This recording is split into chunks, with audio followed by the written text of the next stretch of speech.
Welcome to Stuff You Missed in History Class, a production of iHeartRadio.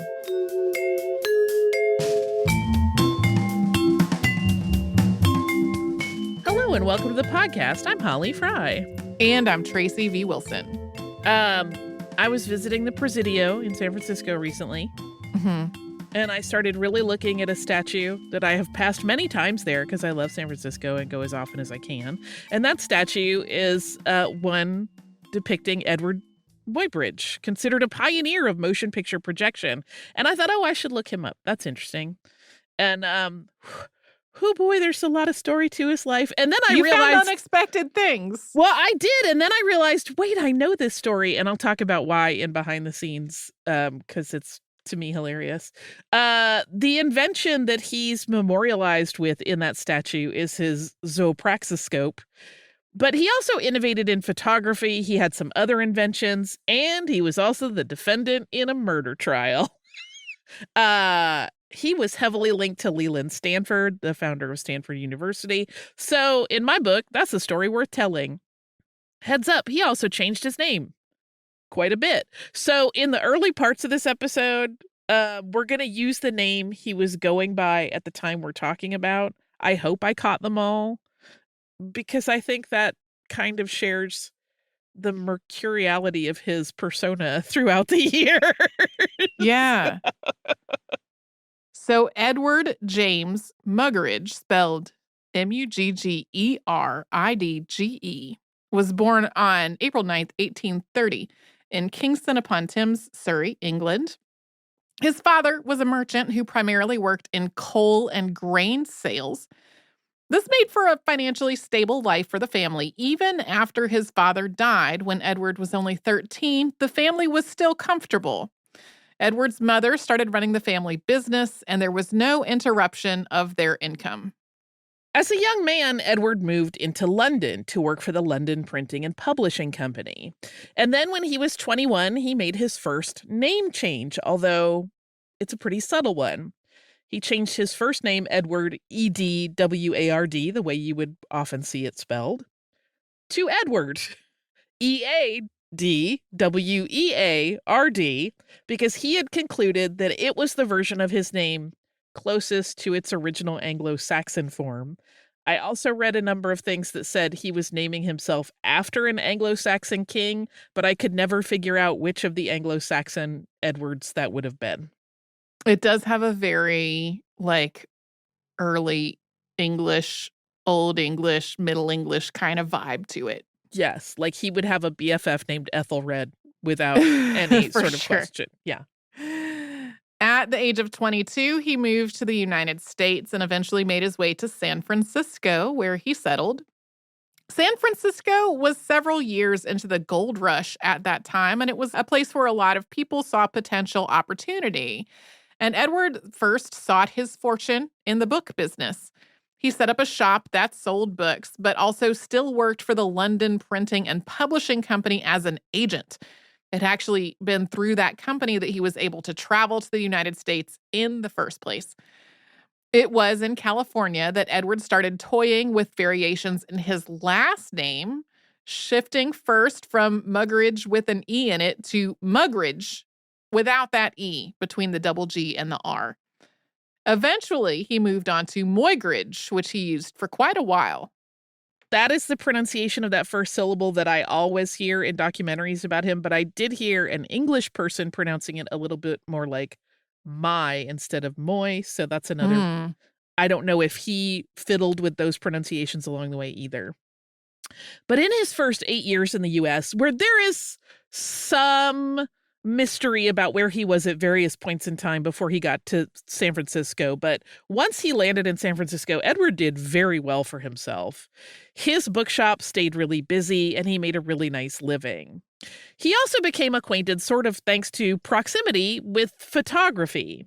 Daguerreotypist R.H. Vance had a studio right next to Eadweard's shop, and Muybridge, because he was still using that variation of his name, also became acquainted with a portrait photographer named Willem Shue. Soon, Eadweard had expanded the offerings in his shop to include photographs that were sold alongside the books. In 1860, he needed to travel to Europe on an acquisitions trip. He wanted to purchase notable antiquarian books for resale in his shop. He couldn't just leave the shop closed and unattended while he was away, though, so he asked his brother Thomas, who had followed him to the U.S., to handle things while he was gone.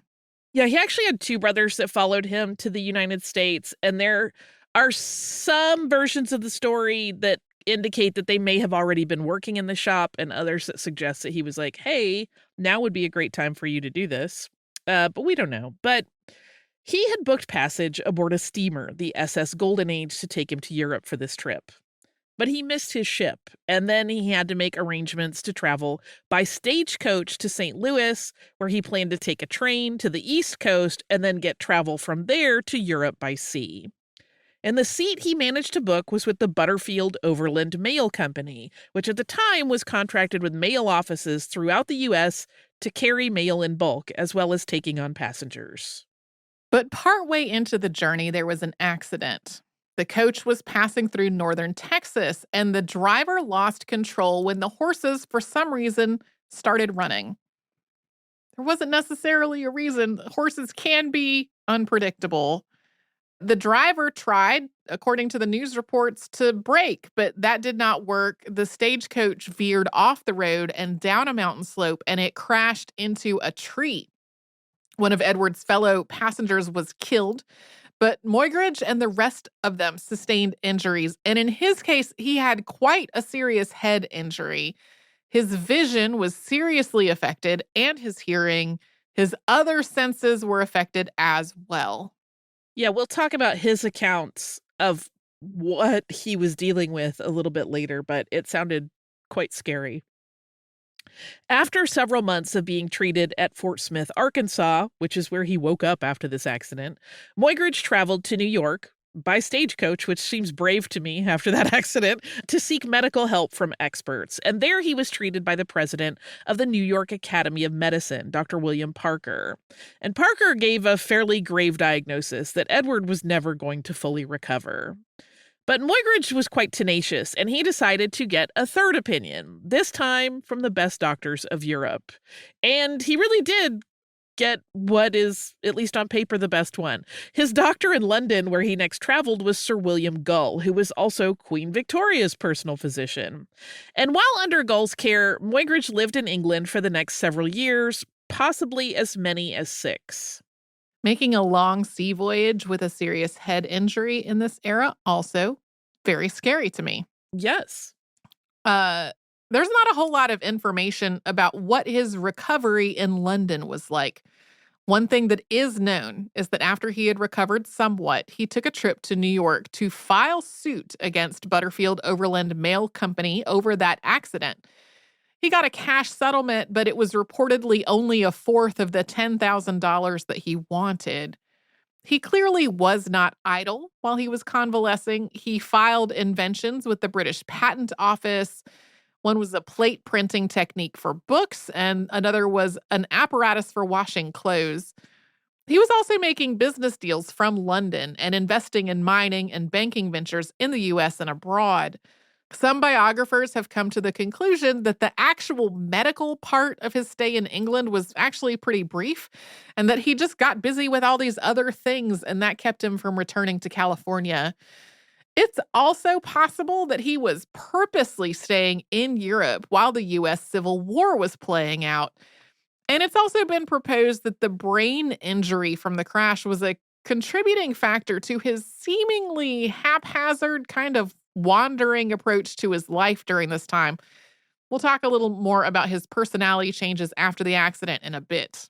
By the time he returned to San Francisco in 1866, he had lost money on those various investments he had been making while abroad, and he had taken up photography. There are so many theories about when he actually became interested in photography, not just as something he was selling in the shop, but something he was going to do himself. Some people think it was the proximity of his bookshop to photographers that got him started. Others actually believe that his doctor, Sir William Gull, may have suggested it as part of his recuperation. And it's also possible that he picked it up at any other time. But when he got home to California, he reconnected with another photographer and a friend of his that was Silas Selleck. And Selleck is also sometimes invoked as the person who may have been the one to get Edward into photography, going back even before the stagecoach accident. Edward had also changed his last name once again, this time to the one he's most known by, Muybridge. Regardless of when his interest in photography began, in 1867, he started taking pictures that would lead him to just immense success, and those were photos of Yosemite Valley. He opened a new business, Helios Flying Studio, which was the name of his photography business, and that was another name that he assumed, Helios, after the Greek word for the sun. This was the name he used initially for his photographic endeavors. The Helios Flying Studio wasn't a brick-and-mortar location. It was a mobile photography carriage, which sounds cool. He could take it out into the world and on photo adventures, set up his equipment and capture shots, and then develop the film in a darkroom that he had assembled there in the carriage. That mobility was really important because, as our mention of Yosemite might indicate, his special interest was landscape photography. It is a pretty cool thing. There are some photos of some of his mobile setups where he just has everything he might need at hand, and it's kind of groovy. We will talk about his very quick success as a photographer in just a moment, but first we're going to pause for a sponsor break.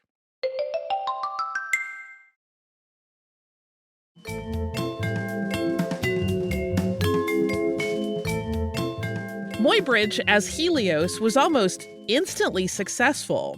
When he sent one of his early photos to the magazine Philadelphia Photographer, the publication wanted it and requested his negatives.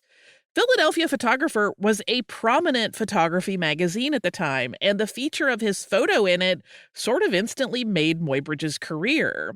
He was very savvy about marketing, and he was driven to continue to deliver imagery unlike anything anyone else was capable of. In some cases, this led him to take up daredevil-grade positions from which to photograph, including going to the very edge of stone overhangs from cliffs. But in doing so, he was able to offer panoramic views of Yosemite and other places that no one had even conceived of before. And as he gained more fame and his work was demanded at various galleries and in print form, Muybridge wasn't working alone all the time. He often, as his business grew, had assistants with him on his treks out into nature. That's why we have pictures of his mobile setup to capture photos. Although reportedly, none of these assistants were ever willing to go out to the precarious points that he was often photographing from. It was like, we'll wait back here. You go get your shot.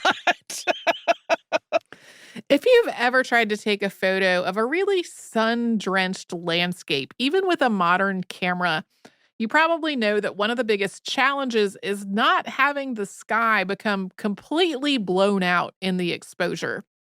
Muybridge also encountered this, and he invented an apparatus to deal with it. He called it a sky shade because it could be manipulated to cover the upper part of the camera's lens so that glare and overexposure would not rob his images of their detail. His use of the sky shade was sort of a simple solve, but his photos were way ahead of anything else on the market. At the time, it was not uncommon for landscape photographers to process their photos layered with other photos, most frequently to add skyscape and clouds for dramatic effect. Muybridge also did this, and he created a collection of sky studies that he could pull from. But although others did it, few of them had the eye for it that Muybridge did, and his are very dramatic and, by his own design, very artistic. His photos appeared in magazines, and prints were in really high demand for consumers to display in their homes. For several years, his success and fame seemed on an endless upward trajectory. Somewhere along the line, he dropped that Helios name and just was going by Muybridge. In the early 1870s, Muybridge had two people enter his life, each of whom would impact it significantly, but in very different ways. The first person that changed the course of his life was Flora Stone. The two had met at a gallery where Flora was working as a photo retoucher. She was much younger than Muybridge, and she was already married when the two of them met. Her husband, Lucius Stone, was by all accounts unkind to her at best, and Edward kind of stepped in to help. He helped Flora get a divorce on the grounds of cruelty. So her first marriage, which she had gotten into when she was just 17, ended in late 1870. And then on May 20th, 1871, Flora and Edward were married. She was 21 at the time, and he was 40. And Flora was very pretty. She was vivacious. She loved to go out and socialize. And Edward was not terribly interested in things like going to the theater and socializing. So they seemed like kind of an odd match. But according to his friends, he truly loved her. The other person was Leland Stanford. Born Amasa Leland Stanford in New York in 1824, Stanford had become one of the most powerful men in California. As a young man, Stanford had gone into law and had a practice in Wisconsin, but then in 1852, he moved to Sacramento, California to capitalize on the growing population there and its demand for mining supplies and various necessities. Yeah, he was a merchant for a while, and he did very well for himself, and his success enabled him to also become involved in the railroad industry. He became president of the Central Pacific Railroad when it formed in 1861, and he was a linchpin in the expansion of rail lines throughout California for several decades. He also made a move into politics, initially at the local level and then kind of moving up the ladder until he became governor of California in 1862. In 1885, he would found Stanford University. In the 2003 book, River of Shadows, author Rebecca Solnit describes him this way. This is kind of a snarky way to describe someone's appearance, but it did tickle me a bit, and knowing that Leland Stanford profited off a lot of people's work, I feel like it's kind of funny. She wrote, quote, "Stanford is something of an enigma. As a young man, he had the smoldering good looks of a stage villain. But as he became stouter, he came to look like a badly taxidermized badger. Smart enough to become the seventh richest man in the United States, he was often regarded as slow and doltish by his colleagues." So Stanford could easily be his own episode, but in terms of why he is germane to Muybridge's story, Leland Stanford was interested in horses. But the first meeting between these two men had nothing to do with horses. Muybridge, who was already famous, was hired in 1872 to photograph Stanford's Sacramento home. That project went well enough that Stanford telegraphed with another project. He asked would Muybridge come back to Sacramento and take photos of Stanford's horse, Occident, while he was running at various gates, and Muybridge agreed. So in truth, Stanford wanted a very specific photo, and he thought that Muybridge was the man who could deliver it. What he wanted was an image that captured the moment during a horse's gait when none of the animal's legs touched the ground. At the time, Stanford believed that this was part of a horse's movement cycle, but he was a little bit of an outlier. There was a lot of debate about this, and most people thought that the horse always had at least one limb touching the earth. The human eye could not conclusively perceive this motion because of its speed, so agreement on the matter was going to require imagery. Muybridge once again traveled north to Sacramento to see Stanford, and he took a lot of photos of Occident. Unfortunately, we don't have the first photos of Occident that Edward took, although we do have some that he took several years later. They were not meant to be published, although they were written about in an article in the San Francisco Examiner, which was then reprinted throughout the United States. It read in part, quote, "Some time ago, Governor Stanford, the owner of the horse Occident, desired to have a photograph of the animal taken while said animal was going at full speed." This article continued with saying that Muybridge, quote, "procured all the sheets to be had in the stable, and with these made a reflecting background. Over this, Occident was trained to trot. The great difficulty was to transfix an impression while the horse was moving at a rate of 38 feet to the second." The article then notes that the first day of attempts was fruitless. The second day, Muybridge captured a shadow, but the third day he, quote, "contrived to have two boards clap past each other by touching a spring, and in doing so leave an eighth of an inch opening for the 500th part of a second, as the horse passed, and by an arrangement of double lenses crossed, secured a negative that shows Occident in full motion, a perfect likeness of the horse. This is probably the most wonderful success in photographing ever yet achieved, and the artist is proud of his discovery, as the governor is of the picture taken. So, a thrilling achievement. It seemed that Muybridge was poised to really create kind of a completely new branch of photography in figuring out how to capture movement, and rapid movement at that. But as this project was underway, Muybridge's fame turned to infamy when he was charged with murder. We'll explain how that came to be after we pause and hear from the sponsors that keep Stuff You Missed in History Class going.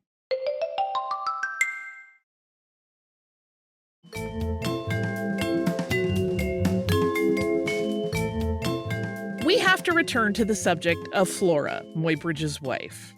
So because of his work, Eadweard traveled a lot, and it seems that in his absence, Flora turned to another person to escort her out on social engagements. And that man was Harry Larkins, who was a drama critic. Harry Larkins, also wild story of his own. Maybe one day we'll do a follow-up where we talk about him. Initially, this whole arrangement may have actually been okay with Muybridge. As we said earlier, he didn't want to go to the theater and he didn't want to go out and socialize. So this may have seemed like, great, she's got a friend to handle it. But over time, he grew really suspicious of Harry and Harry's intentions toward Flora. And he kind of dramatically and a little bit threateningly told the critic to stay away from her. In late 1873, Flora and Eadweard had learned that they were expecting a child. There had been 2 previous pregnancies that had not gone well, and both of those babies had been stillborn. But the third time, everything went fine. They had a son, born on April 15th of the following year. They named him Florado Helios Muybridge.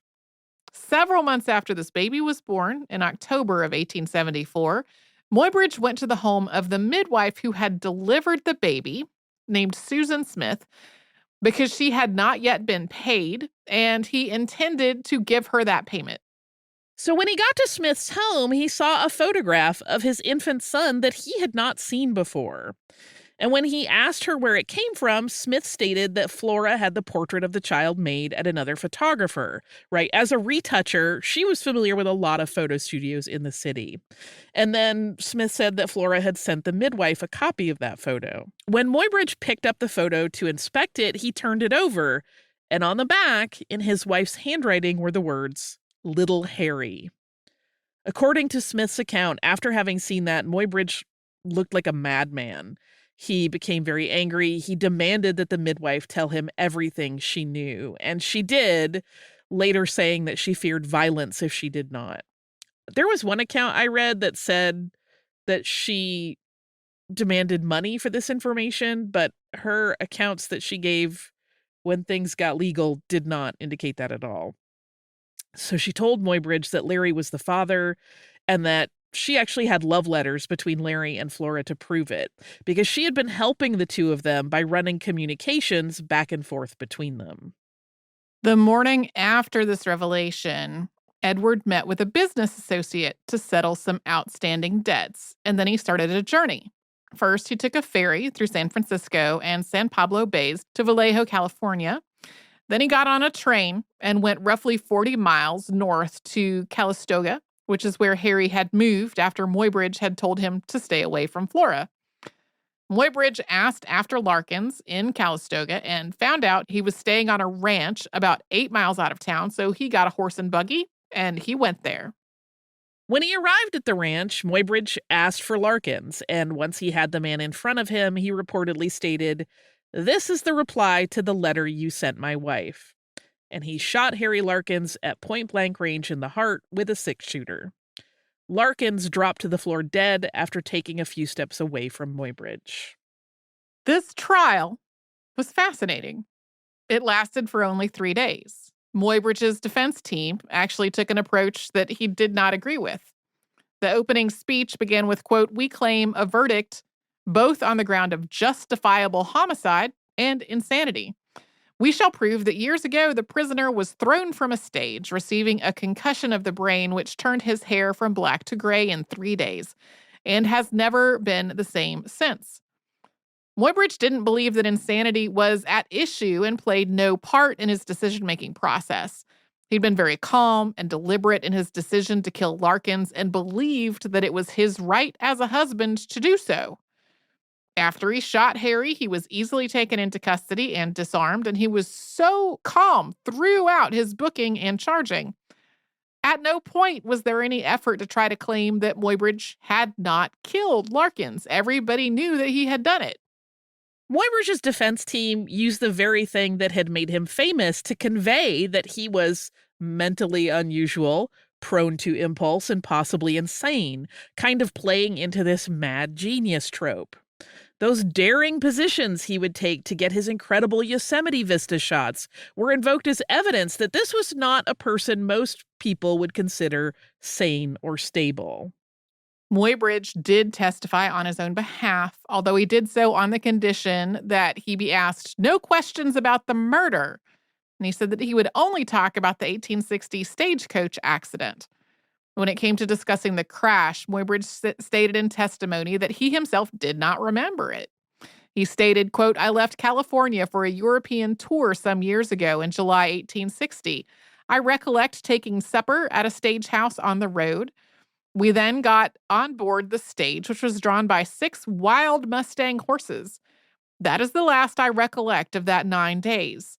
After that, I found myself at Fort Smith, 150 miles distant, lying in bed. There was a small wound on the top of my head. When I recovered, each eye formed an individual impression so that looking at you, for instance, I could see another man sitting by your side. I had no taste nor smell and was very deaf. These symptoms continued in an acute form for probably 3 months. I was under medical treatment for over a year." And though he didn't personally remember the accident, he relayed what had happened as told to him by another person who was involved. Quote, "A fellow passenger told me after I had recovered consciousness that after leaving the station we had traveled for probably half an hour. We were then just entering the Texas cross timbers. The Mustangs ran away. The driver was unable to control them. Just as we were getting to the timbers, I remarked that the best plan would be for us to get out of the back of the stage because I saw that an accident would take place. He told me that I took out my knife to cut the canvas back of the stage and was preparing to leave when the stage ran against either a rock or a stump and threw me out against my head." Muybridge was acquitted, not because the jury didn't think he did it, but because they determined that the murder was justified. The jury's verdict in this case is its own unique situation because the jury basically completely ignored the instructions of the judge. They had been told that they had 4 options. They could find Muybridge guilty in the first degree with either a death penalty or life imprisonment. Those were 2 separate options. They could find him not guilty, or they could find him not guilty by reason of insanity. The judge also told them that adultery was not a justification and should not be considered in their deliberation. It took several votes for the jury to come to unanimity. I think it took them a little over a day. They had decided that Muybridge was not insane, but they also could not put out of their consideration the adultery issue, even though they had been expressly told not to factor it in. So they returned a verdict of not guilty. According to a newspaper report covering the trial, quote, "They say that if their verdict was not in accord with the law of the books, it is within the law of human nature. That, in short, under similar circumstances, they would have done as Muybridge did, and they could not conscientiously punish him for doing what they would have done themselves." Okay. I stopped what I was doing when I was reading through this for the first time and sent Holly a message saying I was not expecting the jury to just find that that guy needed killing. Yeah. Muybridge's reaction to this verdict sounds kind of scary. He nearly fainted. He reportedly rocked in his chair and made movements that seemed like convulsions. He had been completely certain that he would be found guilty, but even after he recovered from this and was an acquitted man, he got out of town. He had already planned a trip abroad before the murder and the trial. Muybridge had been given a photography job with Leland's company, Union Pacific Railroad. He had to travel through Mexico and Central America and take photos that could be used for the railroad's publicity campaigns. And then he also took photos for his own art business, of course. During all of this, Muybridge and Flora had divorced, but she did not have much of a life after the incident. She had a stroke in the summer of 1875, and she died 2 weeks later. As for the baby Florado, the San Francisco Examiner stated, quote, "Her babe is with a French family at the mission who have kindly cared for it during the illness of its mother and will, it is believed, adopt it." But other accounts indicate that the child was actually moved to an orphanage. In 1877, Muybridge was back in California, and he got back to work on the original horse project that had brought him together with Stanford. It was sort of like that whole murder and trial had never happened. He was able to pick up his life without any real fallout. Leland Stanford had purchased a property in Palo Alto where they once again photographed Occident running. This time, Muybridge worked out a way to solve the shutter speed problem that he had in the early days of this assignment. He used a dozen cameras at once, and each of them let him take photos at an exposure of 1,000th of a second. The setup for this series of photos was kind of incredible. Muybridge had set the cameras up on one side of the area where Occident would run, and then he rigged a tripwire to each camera. These tripwires were run across this sort of, it's not really a track, but we'll call it that, across the running area. And while they were not substantial enough to pose any impediment to the horse, they were able to trigger the shutters on the cameras. So Muybridge could capture shot after shot on different cameras as the horse made its run. And he eventually patented this setup. And he got the shot, by which we mean he got that long sought-after image of a horse midair with no legs touching the ground. Accounts of the photo were published in papers around the country and abroad with a statement that they had been retouched, but in no way altered the image, just, quote, "for the purpose of giving a better effect of the details." But this was still a time when most newspapers could not publish photographs. Most write-ups about the photo did not include photos, and the images that did run in articles about the accomplishment were actually line art that had been traced from the photos.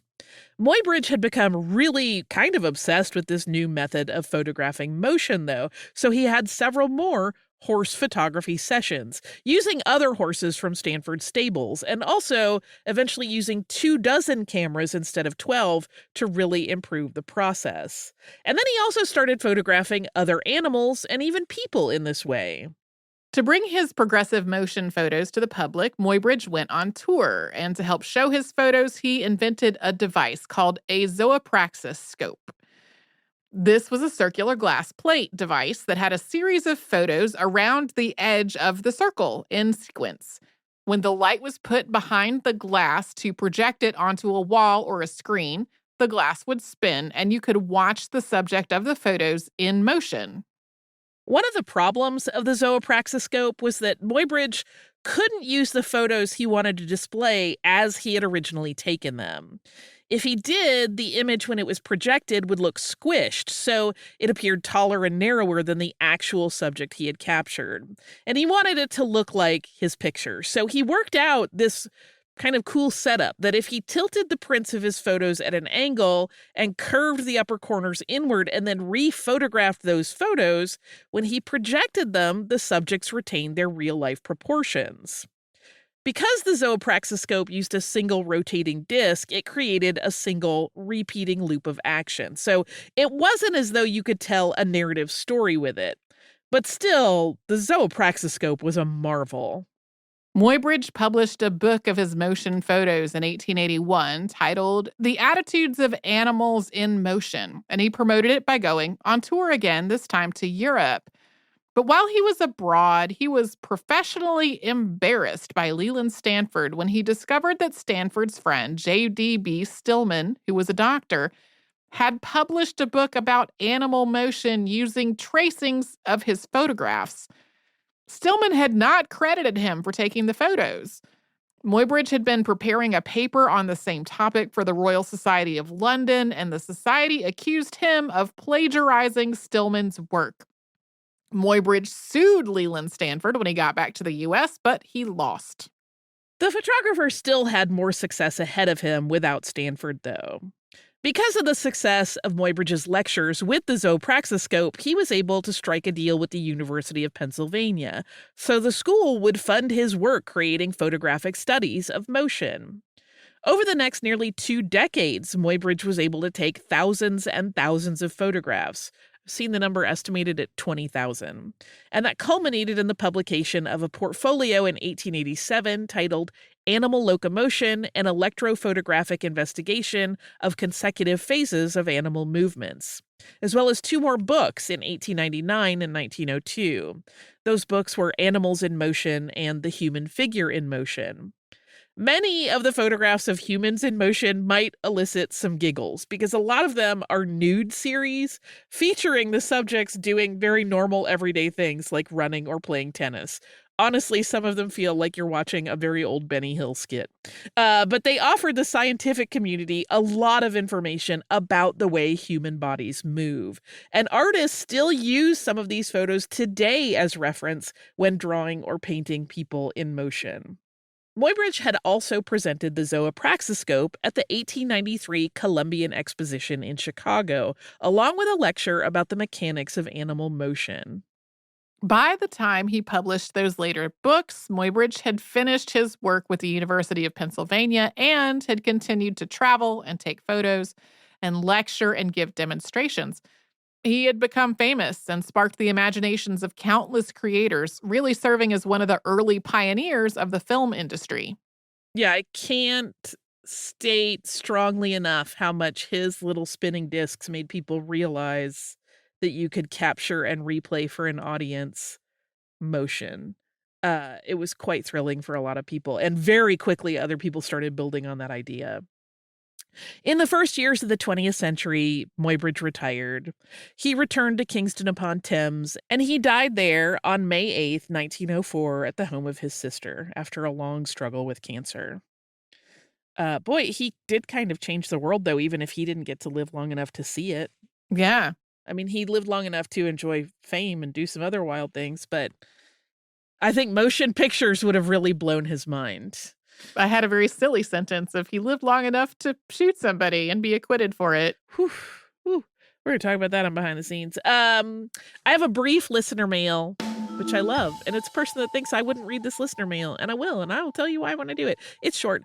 This is from our listener, Nani, who writes, "Hi, ladies. Have you ever opened your podcast app and been so excited to see the title of an episode that you did a little happy dance? Because I just did. I haven't even listened to it yet, but I had to write to tell you how excited I was to see an episode on sewing patterns, and not just one, a 2-parter. I can't wait to get to listening. I'm attaching my obligatory pet tax, my 10-year-old rescue Roddy, Malou. Thank you for all the amazing knowledge you share. 1, this Rottweiler is so cute. No. Oh my goodness. And I'm one of those people that it breaks my heart that Rottweilers have a reputation for being dangerous because they are by nature the biggest cuddle bugs on the planet. So if you see one that is like that, they have been mistreated in a way that makes them that way, and it makes me very frustrated. This baby looks like it is very loved and goofy, and I love all of that about it. Also, I just wanted to read this because it was a little moment of phew, because I know I want to talk about sewing patterns all the live long day. But as I was prepping that episode, I was like, I hope anybody else cares. So thank you, Nani. Even if it's just you and me, I feel better. If you would like to write to us and share your thoughts about this or any other episode, and, send us those cute animal pictures. We still love them. You can do that at historypodcast@iheartradio.com. You can also subscribe to the show on the iHeartRadio app or anywhere you listen to your favorite shows.